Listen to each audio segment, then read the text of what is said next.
Hey, this is Charles with Rocky Mountain ATV MC. Today, I'm going to show you how to reassemble the bottom end on your Honda dirt bike.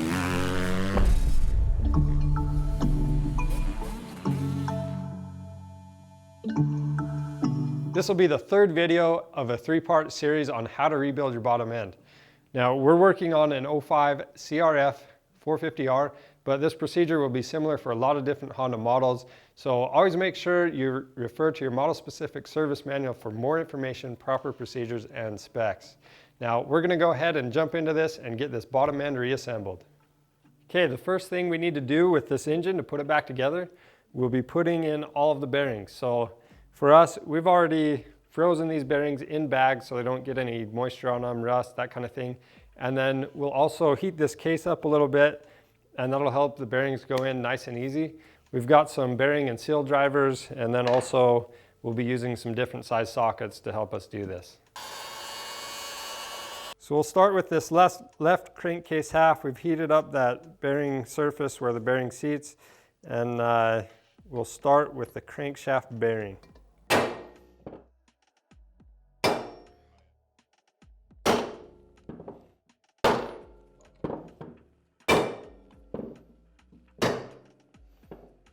Then we'll install our new snap ring onto the outside of this counterbalancer bearing. Now that we have all of our bearings installed, we'll need to install these set plates. And to do that, we'll put the plate down, and for the screw, you're going to be using a non-permanent type locking agent on it. So the screws for these set plates, it's important that we torque them down to spec, and our spec on these is 7 foot-pounds. Now we'll go ahead and install the rest of the set plates. On our machine, all of these set plates are at 7 foot-pounds. Now we'll go ahead and do the same thing on the other case half. The next thing we'll do is install all of the seals. To do that, we'll put a little bit of grease on the lips, and then I'll put a little bit on the outside just to help them install easier. When we install this seal, we're actually going to have the flat side facing out. On these seals, there's different installed heights for different models, so be sure you reference your model-specific service manual for each seal on the bike. Now this one on ours is actually 0.5 to 1.5 millimeters below the case surface. That's looking good right there. The next seal I'm going to install is for the counterbalancer. And this one, when we install it, it's just going to go flush with the case surface.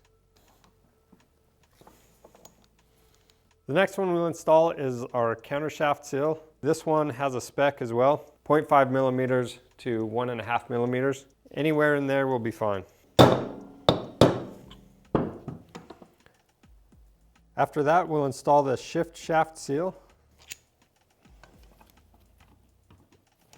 Okay, now we'll move to the right crankcase half, and we'll install this crankshaft seal. Again, this one is actually going to be 0.5 to 1.5 millimeters below the case surface. The next seal we'll install is for the clutch release lever, and it just goes right here on top. We'll just make sure that's seated down all the way. To get the rest of this bottom end together, what we'll do is we'll have our crankcase halves in this engine stand, and that's just going to make the job a lot easier. Now, we do need to make sure these bearings have some lubrication on them, because we don't want to run them dry before the engine runs for a second and gets oil to them. So I'm just going to put some assembly lube on them. If you don't have assembly lube, it's fine if you're just going to use some regular engine oil to put on there too. Okay, with these bearings lubed up, what we'll do, we're actually going to take our transmission assembly, and we've got these gears matched up like that. And we're going to install both shafts at the same time, and make sure none of the washers fall off the ends when you do this. So right here what we actually have a variety of different kinds of assembly lube. So this kind you just spray on, it makes it really easy. So just put a little bit on the shift fork right here.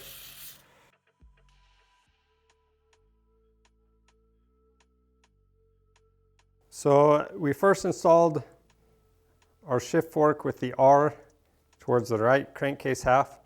Then we installed the one with the C. This one goes on this main shaft right here, and I've kind of moved it up and out of the way so we can install the shift drum easier. And then This last one on top, this one has the L on it, meaning that it is closer to the left crankcase half. And each groove in this, so we have bottom, middle, top. So we'll actually put the C for center. We'll put that one in here first. And this is going to help everything line up good. So then we'll take our shift fork with the R on it, and we'll install that into its groove. And then last, we'll take the shift fork with the L on it, put that in its groove, make sure everything's lined up. And then again, apply assembly lube or some engine oil onto these pins that go down through the shift forks. And of course, the longer one is going to go through the side that has 2 shift forks. Rotate the transmission, make sure it rotates freely, and then also it's a good idea, keep this rotating, and then you'll rotate the shift drum and make sure the shift forks go all the way through their operational range. So all of that's good on ours. So what we'll do next, we're going to take our crankshaft and we'll insert it into our crankcase. And what we'll do next, we'll install both of these dowel pins onto the right crankcase half. And then we're actually going to take our left crankcase half and install it onto this assembly. Before we put this crankcase half on, we need to use some assembly lube or engine oil on these bearings. So now we're ready to install this left crankcase half. When you do that, make sure you're really careful with these oil seals. You don't want to tear anything. Okay, so now that we have our engine flipped over, we'll very carefully take this right side engine cover off, and keep in mind on our counter shaft, we're actually going to have a washer on the other side of this bearing right here, and it's possible this might pull it up, so keep an eye out for it. And that washer stuck right to our bearing right there. So we'll put that back on. Okay, the next thing we'll do is we'll take a rag and we'll make sure this gasket mating surface is clean and dry. Then after we've done that, it's always good to use a little bit of oil on any rubber mating surfaces or sealing surfaces.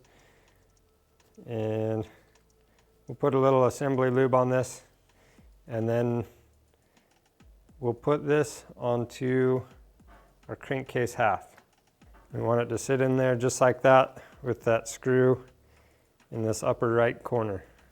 After that, we'll take a little assembly lube and we'll spray that down onto our oil pump bearings.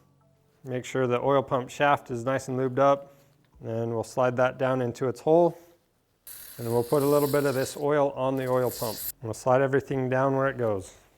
You can put a little bit of grease on this gasket if you wanted to. Some people swear by it and say that it helps keep the gasket in good condition over the life of the gasket, but we're just going to put it on just like our manual says, making sure our surfaces are clean and dry.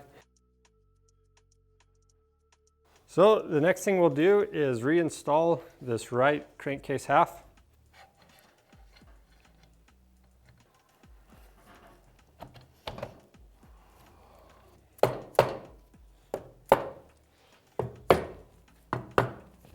Okay, the next step is to install all the bolts into this left crankcase half. And what we did in a previous video is we kind of drew our case half right here and then put all the bolts in the correct spots. So this will be easy just to swap them back in and torque them to spec.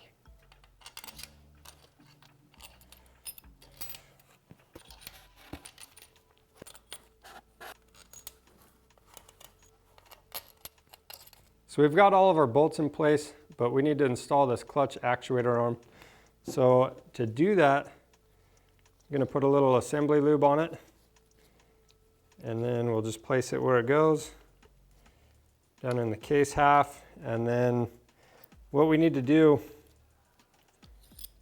so we have our last crankcase bolt to install, and we've got this locating arm right here that's going to go in this clutch actuator. So we'll set that in place and then put the bolt through this hole. Now we can tighten all these bolts down in a crisscross pattern so we don't warp the case.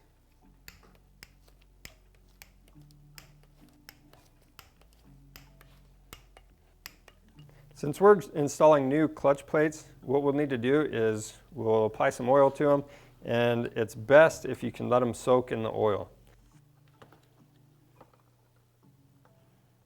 Before we assemble the right and left side engine components, we'll lay all of our parts out in order just to have everything convenient for reassembly. Now that we have all our crankcase bolts tightened down, what we need to do is verify that our crankshaft rotates freely and that the transmission shifts through all the gears.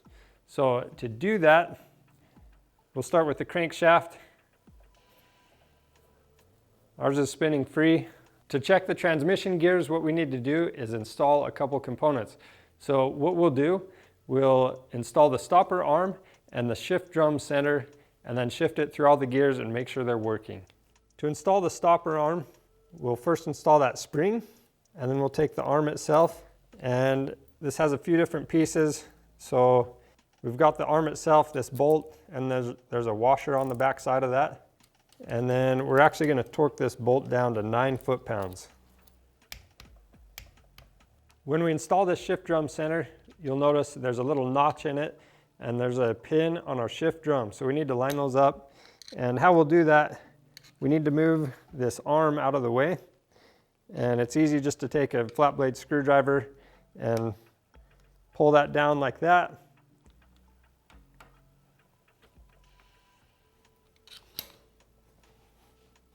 Then we'll take this center pin and we'll apply some Loctite to it. Now, this Loctite is a non-permanent type.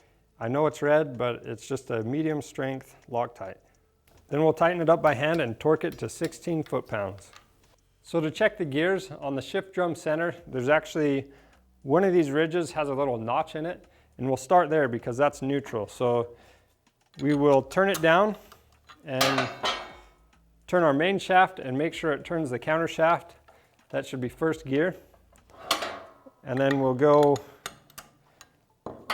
back to that detent and check that it's in neutral.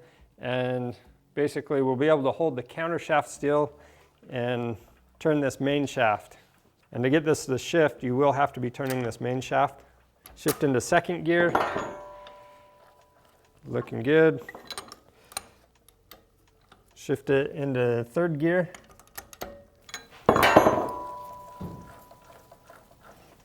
We'll shift it up again into fourth.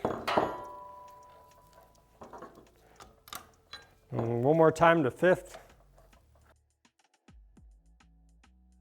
And we'll make sure it stops there. Ours does. Then we'll bring it back down to neutral. The next thing we need to do is install our cam chain. So to do that, you'll want to put some fresh engine oil on it. And then we'll just feed it through this case right here and onto this lower sprocket. After that, we'll install the cam chain guide that is on the tensioner side.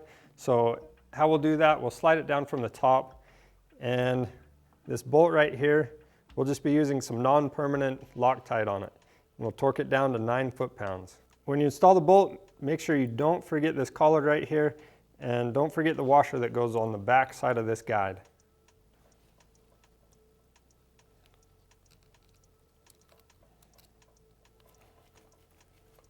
The next thing we need to do is reinstall our oil strainer. Now, we got a new one because our engine had a ton of metal shavings, and it's pretty much impossible to get them all out of this. So we'll put a new O-ring on here, and we're applying fresh engine oil to that, or assembly lube, whatever you're using.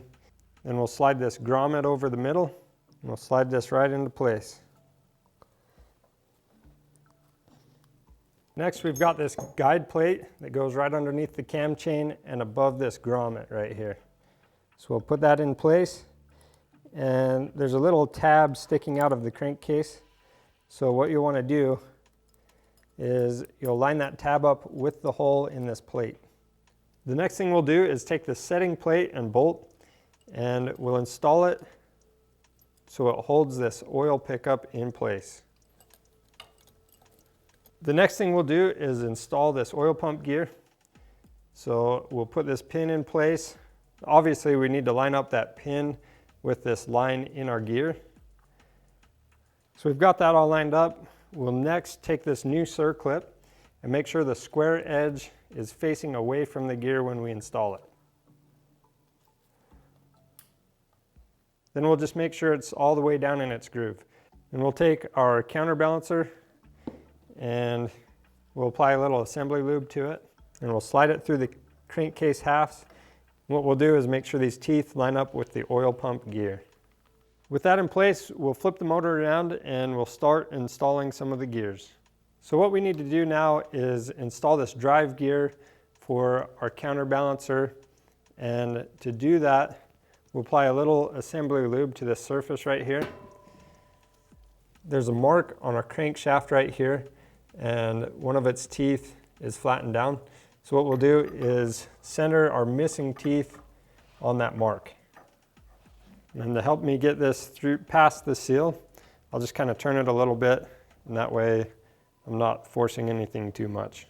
Now we can take our counterbalance or driven gear, and on this gear we have the same thing. We've got a missing tooth right here, and we'll center that.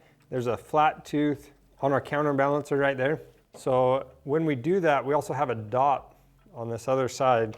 So this dot needs to line up with the dot on the drive gear. Then we'll actually take the weight, and it's got the same thing, the missing tooth, line that up on top, and then our dot lines up with this drive gear. Next thing we'll do, you can take a little bit of transmission fluid, or we'll just use this assembly lube and put some lube on our nut and this washer. We'll tighten the nut finger tight right now, but we're going to torque it down to 33 foot-pounds, and we do need that special tool to do that. So in the teardown video, we showed you how to use this gear jammer, but we also mentioned using a penny. So we'll just show you that real quick, just for an option if you don't have that special tool. So what you'll do, you'll just jam the penny in between the gears, and the reason that works is the penny is softer than the gears and won't damage them.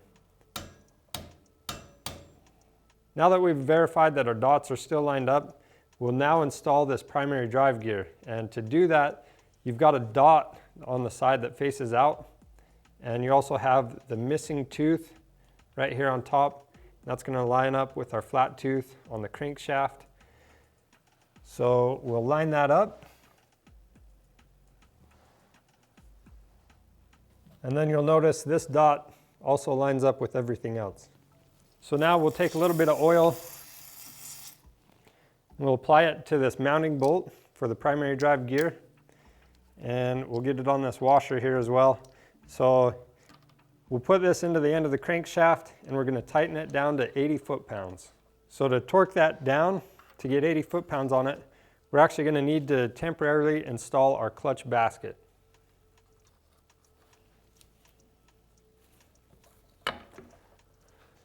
And this time we're going to show you the gear jammer.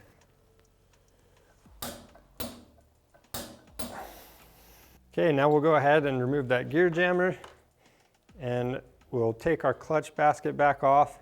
Now we're ready to assemble our drum shifter assembly.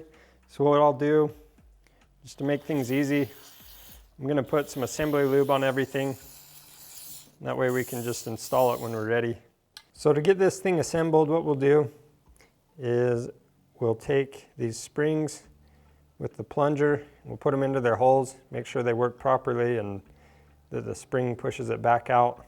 And then we'll take these pawls right here, and basically we'll put the rounded end in first, but you'll notice the groove is offset a little bit.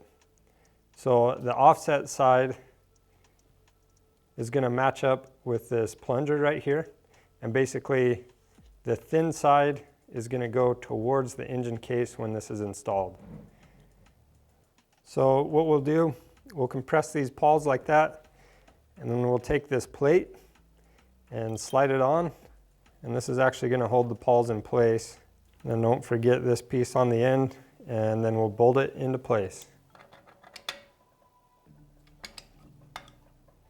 The next thing we'll do is install the shift shaft assembly, and make sure that you have the washer on it still. As we slide this into place, make sure that we have the spring centered on the stopper bolt. So what we need to do now is install this kickstart assembly. So to do that, we need to make sure this locating pin sits behind that stopper plate. So what we'll do, I'll start with it in front of it and then rotate it backwards, push it in, and then rotate this forwards so we know it's sitting where it's supposed to go. So I've got that in the right spot, and then we'll take this spring and we'll wind it up to the correct position. After that, we need to install this idler gear. So to do that, we need the bushing so the flange sits against the case or against this bearing right here. And this is your countershaft. And then this has that raised side on the gear itself. This other side is flush.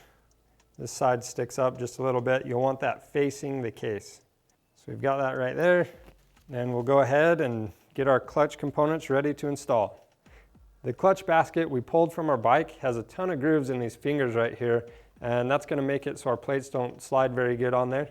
So we decided to go with the Hinson Momentum clutch basket, and why this is good, it gives a little more momentum and acts like a flywheel weight, but it's also super durable. So what we need to do, we'll take this one out, and we actually need to take this gear off of our current clutch, and then we'll install it onto the new basket. To do that, we'll grind these buttons down a little bit, pop this plate up, and then we can remove the gear, and then these ones will just bolt down and use some Loctite on them.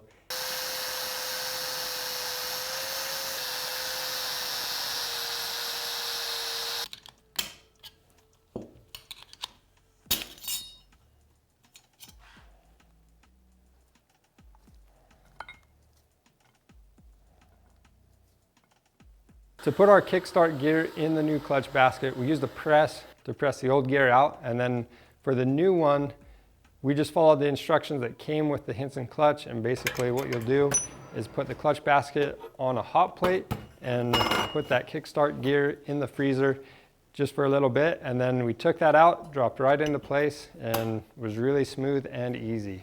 What we'll do while our clutch basket is cooling down, we'll start installing the flywheel. So to do that, we'll make sure the end of this crankshaft is clean. And then we actually have this woodruff key that has this big old groove in it. So we got a new one. That way we make sure the flywheel's in the correct spot. So I've got that in place. Then we'll take the flywheel, make sure it's clean on the inside, and we'll align this groove with the woodruff key.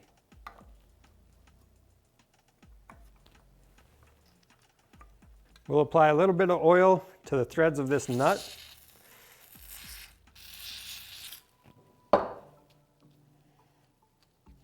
Install the washer, and then we'll torque this nut to 47 foot-pounds. To help us do this, we'll use the flywheel holding tool. The next thing we need to do is to get this left side engine cover ready for reassembly. So what we'll do is we'll take this O-ring off of the pressure relief valve, and we'll install a new O-ring, put a little bit of oil on it, and we'll put the oil pressure relief valve back into its bore. And we'll take a new snap ring and we'll install it into its groove and make sure it's seated all the way. After that, we need to install the oil passage seal into this cover. So this seal goes with the flat side facing up towards us. So what we'll do, we'll put a little oil on it, and I'll set that down where it goes, take a socket, and we'll press this into place. And we'll take this washer and we'll place this on top, and we've got our new snap ring. Put that in there, and we'll just make sure that snap ring's all the way down in its groove. The next thing we need to do is install this stator. So we'll set this down in place with our wire up towards the top of this cover. Then we've got this retaining bracket for the wiring. So we'll make sure that the wire sits right in here. And then on our screws and bolts, we'll actually put some medium strength Loctite on them.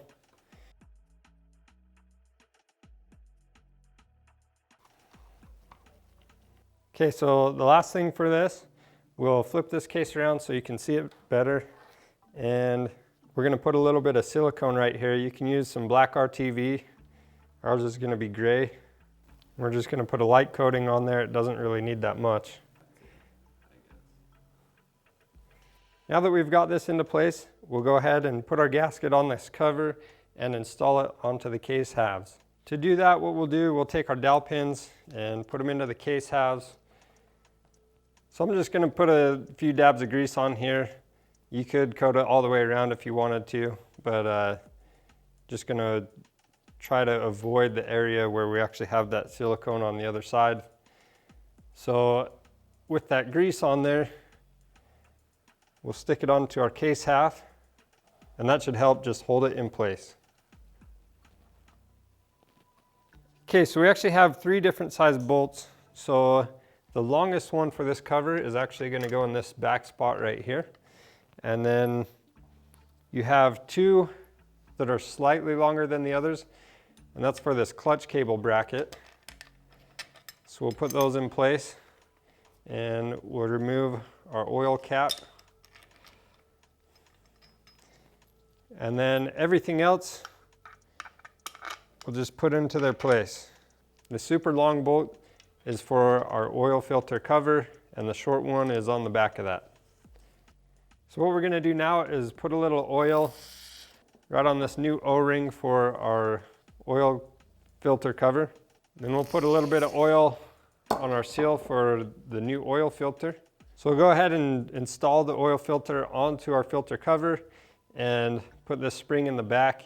So we've got our assembly. We'll slide that into place, and you can hear that spring just barely seated, and you'll want to make sure it kind of pushes out on this. And then we'll push that into place, take this longer bolt, put it in the front, then install the shorter bolt in the back. And then I'm actually going to leave that loose for now. And what we'll do, we'll just work in a crisscross pattern, and we'll tighten all these bolts down.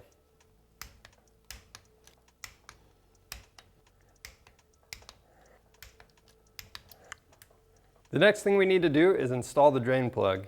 Now, something that often gets overlooked with this is replacing the crush washer. Usually when I take these off, it looks like somebody's reused them 100 different times, and they wait till it's created other problems to actually replace it. So this is a single-use item. How it makes the seal, it's actually crushing down. And these kits, they're super inexpensive. We have several different options on there, and it's just going to save you headaches in the future. So we'll go ahead and we'll put this in and torque it down to spec. After that, we'll take this D-ring that goes on our countershaft, and we'll apply a little grease to it and slide it into place. Next, we'll take the collar and then make sure the stepped side is going in towards the case halves. Then we'll just make sure that collar's seated all the way down. Okay, now we'll flip this motor back around, and now we can install the clutch. Something I want to point out that's a little bit unique to this clutch is that our kickstart gear is separate from the primary driven gear. So that's the reason why we had to press that out and put it in. And not all clutches you'll have to do that. It really just depends on what model you're working on. Our next step is to install these rubber cushions. Now, our instructions say that we can use a little bit of WD-40 to help them go on easy. But if you're going to use some penetrating oil or WD-40, make sure you don't get it in the bolt holes where your screw is going to go with the Loctite, because we need those threads to be dry for the Loctite to cure. So we'll go ahead and slide those in place the exact same way they came off.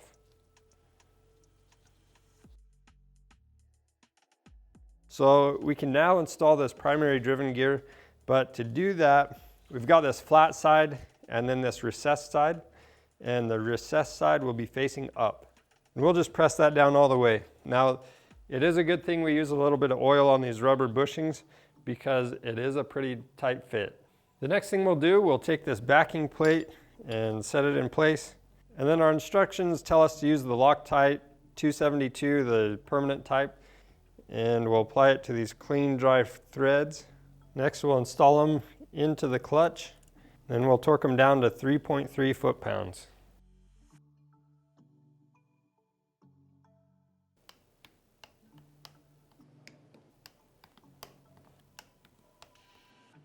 With those torqued down, we'll flip the basket over. We're actually going to peen the ends of each bolt.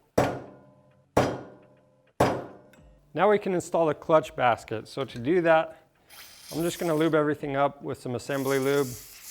We've got that bushing, goes on first. Then we've got our needle bearings. And I'll apply some lube on the inside of this clutch basket. We'll slide this into place. After that, we'll install this thrust washer. Then we'll take our clutch hub and line it up with the splines on this shaft.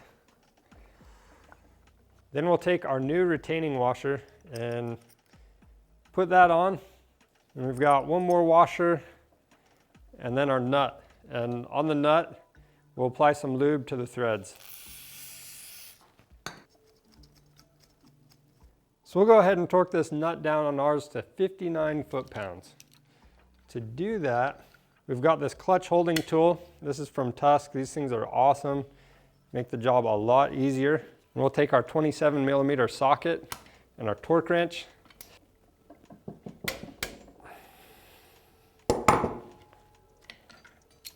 The next thing we need to do is take this locking washer and bend one of these tabs down onto this nut so it doesn't go anywhere. So for me, what I like to do, I like to just use some channel locks. It makes it easier. So after that, we can install our clutch plates. For that, we got that Tusk clutch kit. Comes with all new steels, fibers, and the springs. We actually got heavy duty springs so we don't have any issues in the future. When we put the plates in, we'll start with the fibers. And keep in mind that depending on the clutch plates you're using, whether they're stock or aftermarket, some of them might be a little bit different. And if you're using the stock plates, refer to the service manual and it'll show you the correct order. And I know some of the fiber plates, they're going to be a little bit different. So pay attention to that. Ours, since we are using the Tusk kit, the thing we need to pay attention to is we'll just alternate a fiber with a steel. And all these steels, they're going to have a sharp edge. So we need that sharp edge all facing the same direction, whether it be in or out. So I'm just going to install these exactly how they are. We'll get a little bit of oil on them. And then what we'll do, we'll just make sure we're having all the sharp edges facing out.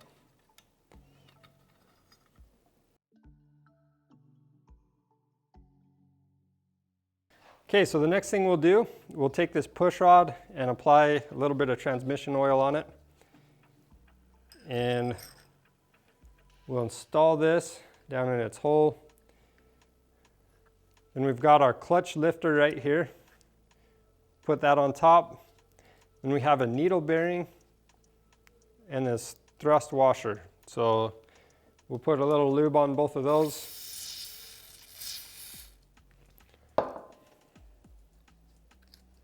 Put those in place with the needle bearing going on first and then the thrust washer. So with those right there, what we'll do, I've just applied a little bit of the transmission oil to this surface on our pressure plate that goes against this fiber disc. And we'll install this pressure plate. Then we'll take all of our springs, set these in place, and we'll take all these bolts right here. And we'll get them started just by hand, and then when we tighten them down, we're actually going to do a crisscross pattern in several different steps to get them snugged all the way.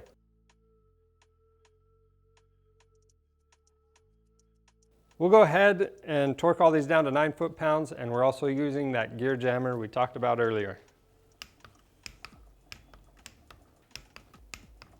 To get this engine cover ready, what we'll do is we need to remove this seal for the kickstart shaft. And we'll be replacing that. We'll clean this bore up with a little contact cleaner. Then we'll take our new seal and apply a little bit of grease inside these lips right here, and then also a little bit on this outside diameter just to help it install a little bit easier. We'll just push that in until it's flush with the case. We'll flip this cover around and we need to take this impeller off. So we'll take our 14mm wrench on the back side Then we've got a 10mm wrench on this front side, and we'll loosen this up. Set that aside. We've got a little washer back here.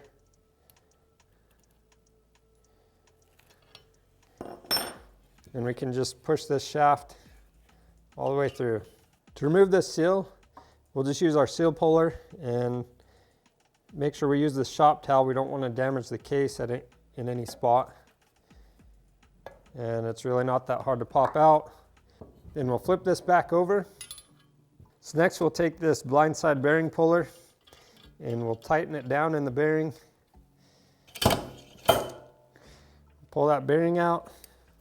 Same thing with this seal. We'll just protect the case with a rag, fold it over a couple times, and then we'll just pry up gently on this seal, pops right out. So we'll clean up this bore, wipe it out, and we'll also spray a little contact cleaner down in there. And we'll do the same thing on the other side.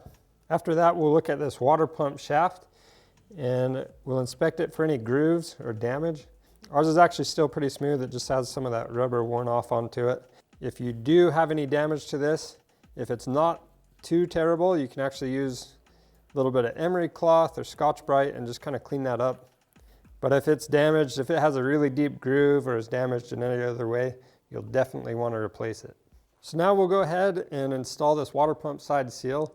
So we'll set up our seal square in this bore, and then we're actually going to use a seal driver and hit that into place. With the seal driven in flush with this case surface, we'll now flip it over. We're actually using a couple wooden blocks to raise the case up off the ground. If you want to do this just on the table, if it's a soft surface like our wooden table, you can remove the oil fill cap and you'll be all right, but this is just easy for us. So we'll take our oil seal and we'll install it with the open side facing up, and we'll drive that into place.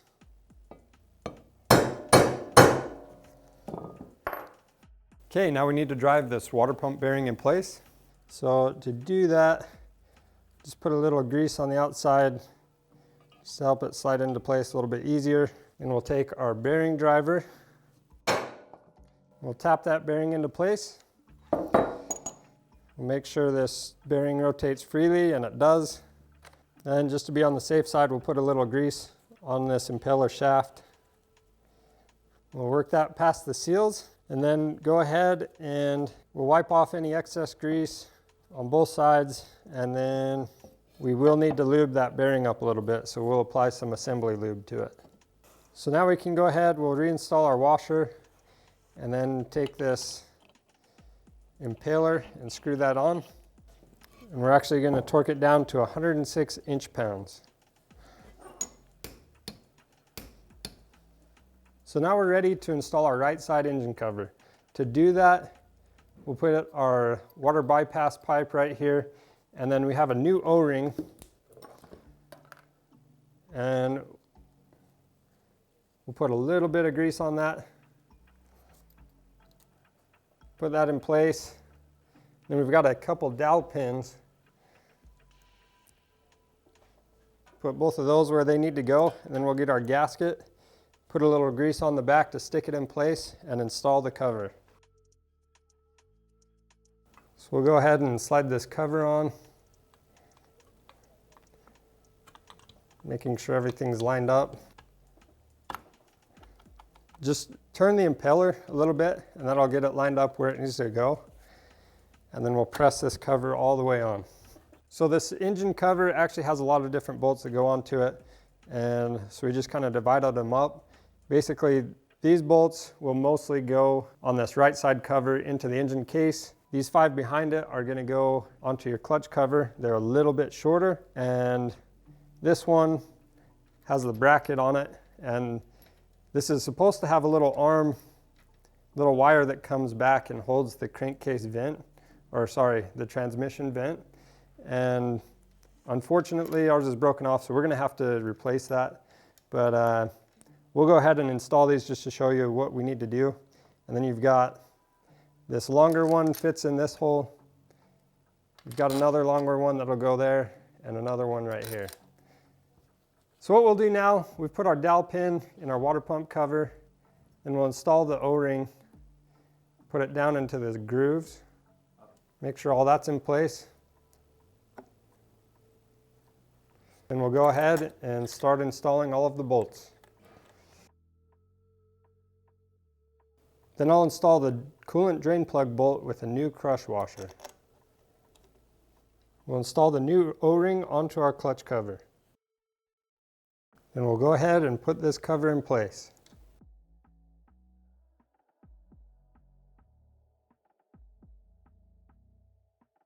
Then we'll go ahead and tighten all the bolts that are going from the right side cover to the case in a crisscross pattern. And then after that, we'll tighten up the remaining bolts for these two covers. Then we'll torque down the crankcase bolts.